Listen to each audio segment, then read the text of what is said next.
DeFoi, and welcome to It's Just That Simple. And joining me, as always, is Michele Wilson, our lovely co-host, and welcome in here, Michele. How are you today, Bill? I am doing well, and we've got a great topic today.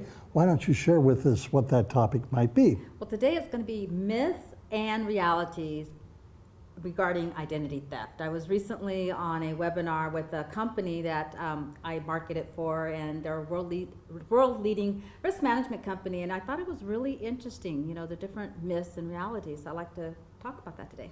And identity theft is perhaps one of the most growing cyber crimes that are out there, and it's not just, regulated to the internet. I mean, it's pretty widespread. Absolutely, and actually I think for the last 15 years, it's the #1 consumer complaint with the FTC, with the Federal Trade Commission, and it's not getting better.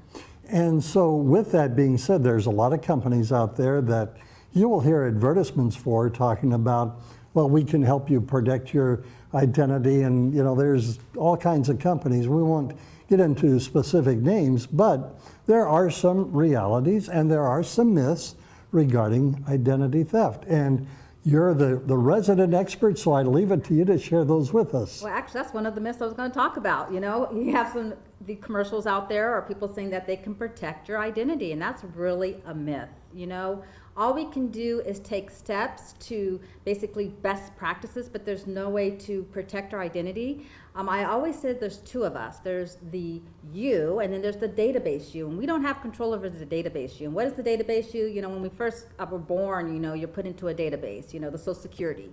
And then you get a driver's license, your DMV. You go to school, there's another database. You go to the doctors, that's another database. So we don't have control of our information. So really what we can do is just either have protection, so when something does happen, you can get help with it, or like I said, there's things you can do, there's steps you can take, but we can't really prevent it. I always say it's not if, it's just when. So that's one of the myths. With you talking about establishing a Social Security number when a child is born, I go back to the day and time in the era where you didn't apply for a Social Security number until you were ready to go to work. And then you went down to the Social Security office and you had your proof of identity, a birth certificate, or some such document that you can present to them as proof of who you were and are. And then at that point, they would issue the Social Security number. But now, when a child is born, they almost demand that you have that put into place right then and there. You're right, and actually originally the Social Security was for when you go to work. It was a way to file taxes and so forth, and now agencies and so forth use it as identification purposes, and really they're not supposed to. I mean, there are some agencies that are supposed to get your Social Security number, but majority of the time you don't have to give your Social Security number because it's not a identification that purposes. It was really supposed to be for the tax purposes. In fact, on the first Social Security card I ever had, they said, do not laminate and not to be used for identification purposes. You're right. I think I have that one too. It's not laminated, but I think I have. Yeah, and that's what it said on there. Yeah. And it's like, and the thing's all tattered and torn and, just kind of being held together by, glue and paper clips and rubber bands, but you couldn't laminate it. You're right. So, yeah, like I said, it's just that myth that you think you have to give your Social Security number out, and you don't. Not, majority of the time you don't have to. And yet it's being tied to our credit histories and our work histories and even our medical records. Yes, it is. And that's why identity theft thieves love that type of information, because they could take your Social Security and use it and create another identity. And so that's why we don't really have control. That's why we can't really protect it, because we don't have control over it. So what is another myth about identity theft? So another myth is that people think that when a thief actually does take their information and creates debt or some type of, identity theft, that they're responsible for it. And they're not really. There are laws that protect us against that. However, you've got to take the measurements and the right steps to clear it up, basically. Just because it's not you can't just say, well, it's not you. You actually have to prove it's not you. So, I always say, it's a professional that takes your identity. You may want a professional to help you to restore it. But really, you're not responsible. But the myths are that you may be responsible, but there are guidelines with times. you have to monitor your information, you know, when you get your credit card and your bank statements. I mean, sometimes we should be doing it on a monthly basis, because after 60, 90 days, there might be laws out there that they're no longer responsible for that because you didn't catch it in time. So you just want to be really informed of what it is that you are, responsible as far as reporting some type of identity theft. And yet we have these companies that we mentioned a few moments ago that claim that, we'll protect you in your identity theft, but it's not 100% guaranteed, because there's always a disclaimer in their ads that will say we can't cover every single transaction. Absolutely. And, like I said, there's different types of identity theft, and there's different laws and so forth. And so just being really informed of what those might be. And that's kind of another myth. Every situation is different. It might be for you that the laws or the rules apply for you may not apply for me. So that's another thing, I think we were talking earlier just how there's so many laws that are always, every year we have additional laws, and we live in a complicated world right now.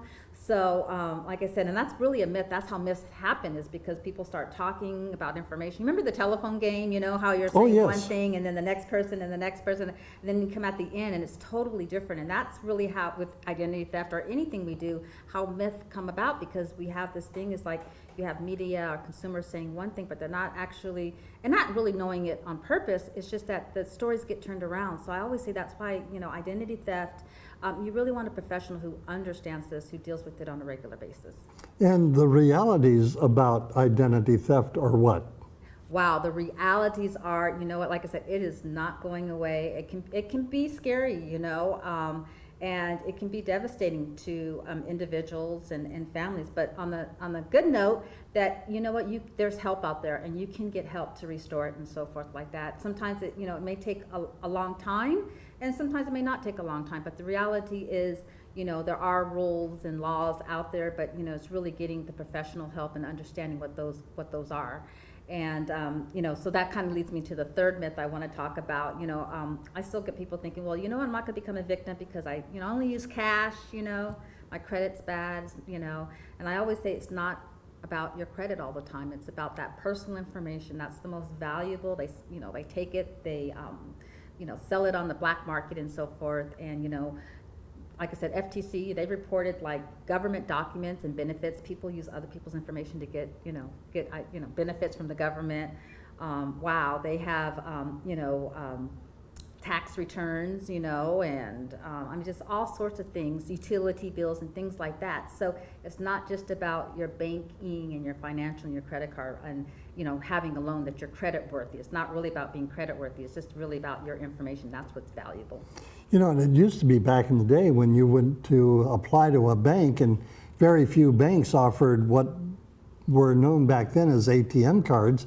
They didn't have one of the major logos on it like a MasterCard or a Visa, but it was a bank ATM card, and you had to actually pass a credit check to get one of those cards to use that facility. Right, I remember that. It's kind of like a secured credit, secure credit card, right?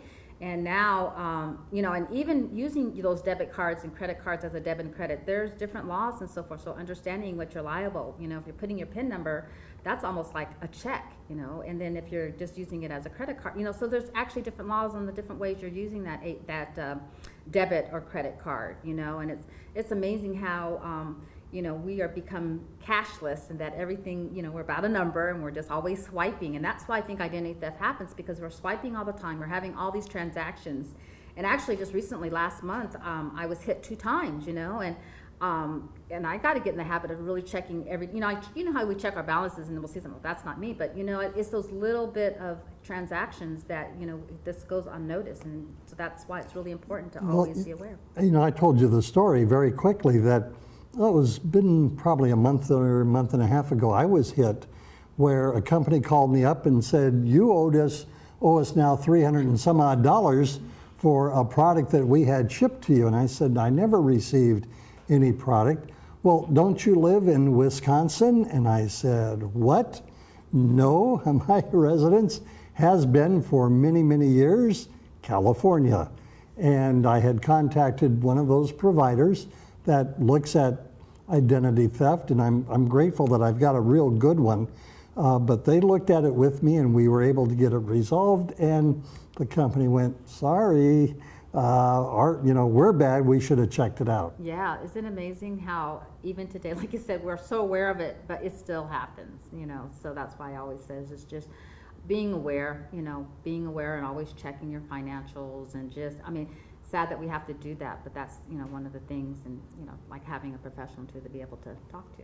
Well, I'm sorry to say this, but we are flat out of time, and I would be remiss if I didn't allow people the opportunity to get your information and a phone number, an email address, or a website, maybe all three, that they can contact you if they want more information about a good quality identity theft protection company, and to talk more about the realities and the myths. Absolutely. Like I said, I was on this webinar, so I'd be happy to, send that free webinar to our folks out there, our viewers out there, just to learn a little bit more. But you can reach me at Michele at MichelleWilsonIntl.com. And then my telephone number is 805-304-5088. And my website's MichelleWilsonInternational.com. With one L. One L, Michele, yes. One L. One L. All right, Michele Wilson, thank you so much. And thank you for joining us for another edition of It's Just That Simple, a production of the Heritage Media Group.